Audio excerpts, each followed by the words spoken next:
যদি কালকে সন্ধ্যা 7টা বাংলাদেশ টেলিভিশন আসেন এটাকে পাশ থাকবে, উনি যদি সম্মতি দেন আমি ধন্য হব। অবশ্যই অবশ্যই। Thank you. আচ্ছা, আমি কথা বলার আগে আমার সাথে মৎস্যশিল্পী গোলাম সাকলাইন আসছেন। উনি আমার সাথে কলকাতায় গিয়েছিলেন, আমরা একসাথে গাড়িতে 10 দিন ছিলাম। আমরা 3 জন, আমি, গোলাম সাকলাইন এবং ইফতেজার আলী। ওই বাসার থাকার অর্থ হচ্ছে যে আমার কবিতার অ্যালবাম বের করা, রেকর্ডিং করা, এবং যার বাসা ছিলাম সেও বাচিক শিল্পী। সেই লোকটা বেশি নিয়েছিল, যার কারণে আমার এই কবিতাগুলো রেকর্ডিং হয়েছে। এবং কবিতা এটা হচ্ছে Barasat, Kolkata, AR film and music স্টুডিওতে হয়েছে, একভাবে কল্পনার নির্দেশনায়। তো ও মৎস্যশিল্পী আমার সাথে গিয়েছিল এবং সে আমার সামনে থেকে ওই রেকর্ডিংগুলো দেখেছে। তো আজকে আমার জন্মদিন হওয়ার কারণে সে আমাকে একটি উপহার দিতে চায়, সেই অ্যালবামের একটি পোস্টার নিয়ে আসছে আমাকে দিতে।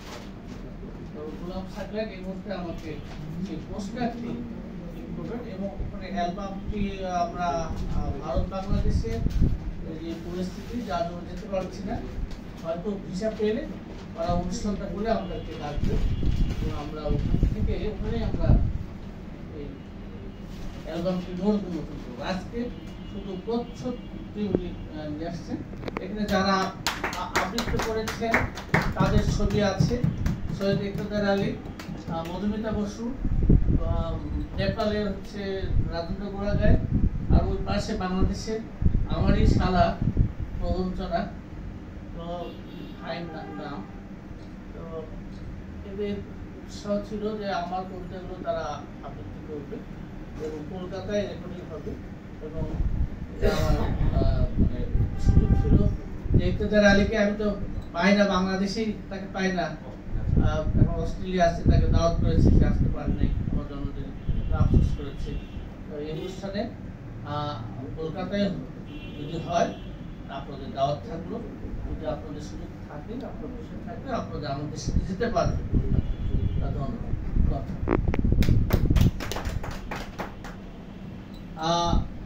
আজকে আমার সামনে যারা আছে আমাকে ভালোবেসে আপনারা চলে আসছেন, শুধু একটি টেলিফোন বা একটি মেসেজ দেওয়ার কারণে এবং এই আমার জন্মদিনের যে প্রচারটা ফেসবুকে করেছে এবং আমার জন্মদিনের দাওয়াত দেওয়ার জন্য আমার একটা ভিডিও করেছে, যেন আমি সবাইকে ভিডিওর মাধ্যমে দাওয়াত দিতে পারি। তো আসলে বন্ধুরাই তো বন্ধুর সাথে থাকে এবং এগিয়ে আসে, এবং এর সাথে আমার 90 সালে পরিচয় হয়। আর তখন তো আমার ওই সময় হানিফ খান, একসাথে আমরা কাজ করেছি জাতীয় কবিতা পরিষদে, এখনো কাজ করছি জাতীয় কবিতা পরিষদে।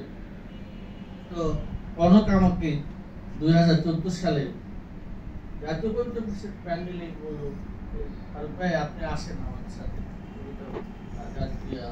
কবি সংসদে আসেন। আমি 98 সালে কবি সংসদ বাংলাদেশ গঠন হয়, তখন আমাকে অনেকবার বলেছে না আমি তো জাতীয় কবিতা পরিষদে আছি, তোমার কবি সংসদ যাবো কেন। পরে আমাকে কিন্তু বললো যে আপনি এখানে থাকেন, আপনাকে মূল্যায়ন করবেন, চলেন আমার। আসলে আমি কবি সংসদ বাংলাদেশে এসে আমার 50তম জন্মদিন পালন হয়েছে, আজকে আমার 60তম জন্মদিন পালন হচ্ছে। তারপরেও মাঝখানে জন্মদিনগুলো পালন হয়েছে, বিভিন্ন সংগঠন করেছে, ত্রিপুরা করেছে, কলকাতা করেছে, বাংলাদেশ কবি সংসদ বাংলাদেশ করেছে, কাব্যকথা করেছে। তো আমি অনেক প্রাপ্তি, আমি অনেক পেয়েছি এবং আল্লাহ আমাকে এই 7 বছর যে আয়াত দিয়েছেন, এই জন্য আল্লাহর কাছে আমি শুকরিয়া আদায় করছি। তো যাই হোক, এখানে আমার সাথে আসাদ কাজল আছে, এখানে ইউসুফ রেজা আছে,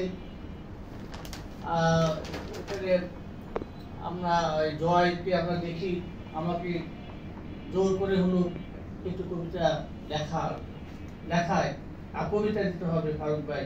আমি তো কবিতা লিখতেছি না এখন, জোর করে আমার কাছে লেখাই নাই। এইটা হচ্ছে জয়ের অধিকার আমার কাছে, ফারুক ভাই কবিতা দিতে হবে। আসাদ কাজল আমাকে যেভাবে হোক টেলিভিশনে নিয়ে যান, এই হচ্ছে তার ইচ্ছা। আর এখানে হালিমা খাতুন আছেন, সাহেব বিপ্লব আছেন, তার সেই পাঠক আন্দোলনের প্রথম ধাপে আমাকে উপদেশ করে দিচ্ছে, প্রধান উপদেষ্টা।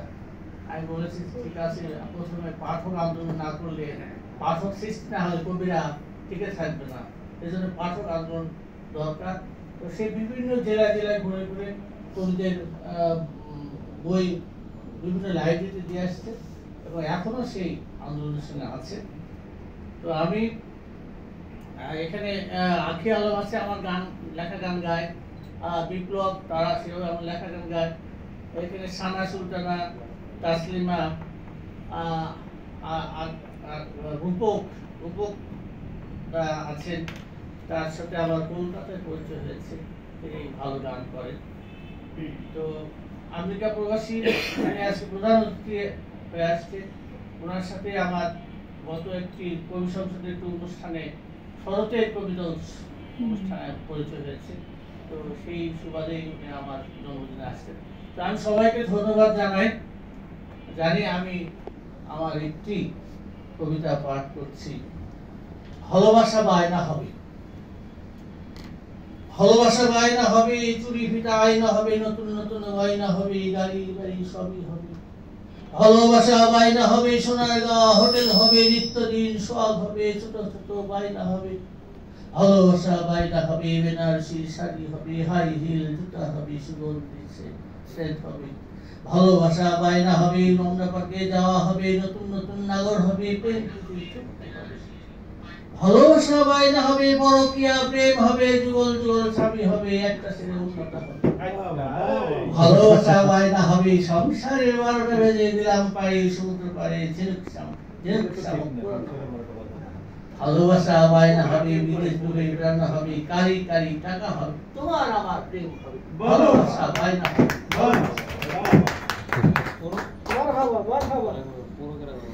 আমি বড় কবি হয়ে গেছি বাহে।